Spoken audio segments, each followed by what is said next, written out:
आज का जो हम लोग का टॉपिक है वो टॉपिक है the turbulent time and the 1905 revolution. देखो तो हम लोग एनसीईआरटी का जितना भी इंपॉर्टेंट लाइन्स है जिससे क्वेश्चन अराइज होता है उसको कवर करेंगे। ऐसा बोरिंग जिसको बिल्कुल भी नहीं लगेगा क्योंकि बहुत कम टाइम का वीडियो रहेगा। देखो तो स्टार्टिंग करता है कि जो लिबरल्स होते हैं, liberals socialist worker socialist revolutionary party, और जो पीजेंट्स होते हैं सोशलिस्ट रेवोल्यूशनरी पार्टी किसके लिए वर्क करता है? पीजेंट्स के लिए। तो इन लोग सब मिल करके इस चीज़ का डिमांड करते हैं कि हम लोगों को ड्यूमा बनाना नहीं, मतलब ये कॉन्स्टिट्यूशन बनाना, एक कॉन्स्टिट्यूशन होना चाहिए जिसके थ्रू काम हो। क्योंकि जार निकोलस उस टाइम जार निकोलस टू राजा था तो वो अपने अकॉर्डिंग काम करता था। उस टाइम तक यूरोप के अधिकतर कंट्री में ये था, क्या बोलते हैं, कॉन्स्टिट्यूशन इम्प्लीमेंट हो चुका था, कॉन्स्टिट्यूशन आ चुका था, लेकिन जार निकोलस कॉन्स्टिट्यूशन के अकॉर्डिंग काम नहीं करता था। तो लोगों का ऐसा डिमांड था कि कॉन्स्टिट्यूशन हम लोग को चाहिए।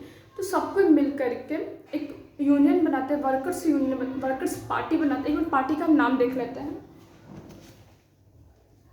प्रेशन वर्कर्स। हाँ देखो तो 1904 में एक असेंबली बनती है। किस चीज़ के लिए असेंबली बनती है?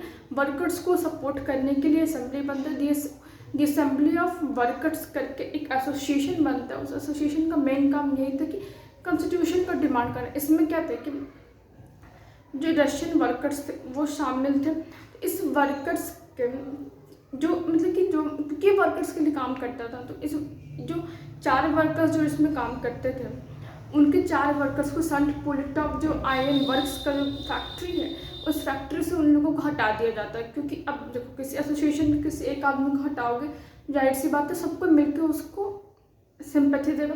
तुम अगर पहले अच्छे से पढ़े हो तो तुमको मालूम होगा कि रशिया में जो वर्कर्स लोग भले ही अलग अलग स्टेटस के भी थे, लेकिन जब किसी में मुसीबत आता था तो सबके साथ मिलकर स्ट्राइक करते थे। तो क्या हुआ कि 4 वर्कर्स को हटा दिया गया, इससे क्योंकि वो एसोसिएशन के भी हिस्सा थे उनको हटा दिया गया। तो फिर लोग साथ एकजुट होकर के उस चीज़ के खिलाफ अति किए, क्या बोलते हैं, स्ट्राइक किए।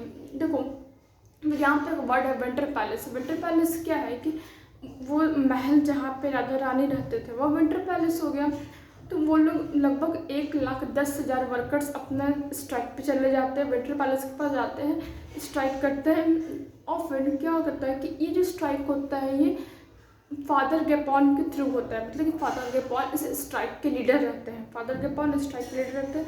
और फिर ये जो 1,10,000 जो वर्कर्स होते हैं वो सेंट पीटर्सबर्ग के जो मेन शहर है सेंट पीटर्सबर्ग, वहाँ के फैक्ट्री के सामने जाकर स्ट्राइक करते हैं। और इसमें क्या होता है, अब क्या करता है जार निकोलस की स्ट्राइक तो हो रहा है, अब वो अपना सेना भेजता है, अपना सेना में घुड़सवार भेजता है और फिर सैनिक भेजता है, पुलिसमैन, दोनों का एक दूसरे से लड़ाई होता है, क्लैश होता है। इससे क्या होता है कि वर्कर्स काफ़ी घायल होते हैं, 100 वर्कर्स मारे जाते हैं, 300 वर्कर बॉन्ड मतलब घायल होता है, 300 वर्कर्स होते हैं घायल हो जाते हैं। इस चीज़ को ब्लडी संडे नाम दिया गया है। इस चीज़ को क्या नाम दिया गया है? Bloody Sunday. देखो और आगे क्या होता है कि तुम चुप कर लेते हैं। अब क्या होता है, अब पहले तो सेंट पीटर्सबर्ग तक ही स्ट्राइक होता था, लेकिन अब पूरे देश में स्ट्राइक होने लगा था।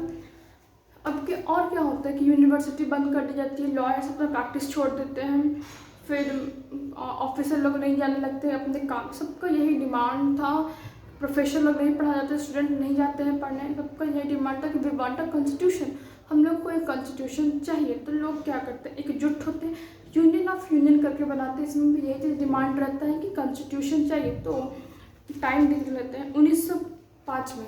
देखो 1904 में जैसे रेवोल्यूशन होता है, फिर उस होते होते टाइम हो गया होगा तो 1905 में जार निकोलस जो है इस चीज़ का अलाउ दे देता है कि ठीक है हम एक मतलब कि आपके कहने का हम मान लेते हैं कि कॉन्स्टिट्यूशन बन जाए, कॉन्स्टिट्यूशन को फॉर्म कर देंगे। तो वो कॉन्स्टिट्यूशन के लिए परमिट कर देता है। उसके बाद होता है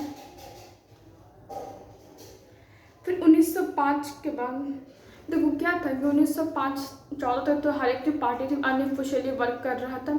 तो 75 तो जितना भी इस पार्टी बने थे यूनियंस ऑफ यूनियन, तो जो भी था रशिया के अंदर वो क्या था, वो अनऑफिशियली वर्क कर रहा था, इलीगल वे में वर्क ही कर रहा था। क्योंकि 1914 के बाद ही सब कुछ लीगल हुआ था। देखो तो फिर जार निकोलस जो 75 दिन के अंदर अपने पहला ड्यूमा मतलब पार्लियामेंट ही होता है, तो अपने पहला जो पार्लियामेंट बनाया था उसको डिसमिस कर देता है, खारिज कर देता है। फिर वो सेकंड पार्लियामेंट इलेक्ट करता है, उसको भी खारिज कर देता है। अब जो थर्ड पार्लियामेंट, क्योंकि वो अपने आप पे सवाल नहीं उठाने देना चाहता है, कि वो अपने आप पे क्वेश्चन नहीं उठाना चाहता है, मतलब कोई उस पर सवाल ना उठाए, इसके लिए क्या करता है वो फिर से थर्ड पार्लियामेंट बनाता है। थर्ड पार्लियामेंट अब कैसे बनाता है, कंजर्वेटिव, जब थर्ड पार्लियामेंट बनाता है, थर्ड पार्लियामेंट में सिर्फ वो कंजर्वेटिव लोगों को भरे रहता है, तो लाइक माइंडेड लोगों को भरे रहता है, जो कि सिर्फ उसका गुण गाए, जो सिर्फ यही बतलाए कि हाँ आप सही हैं, आप सही, यही करें।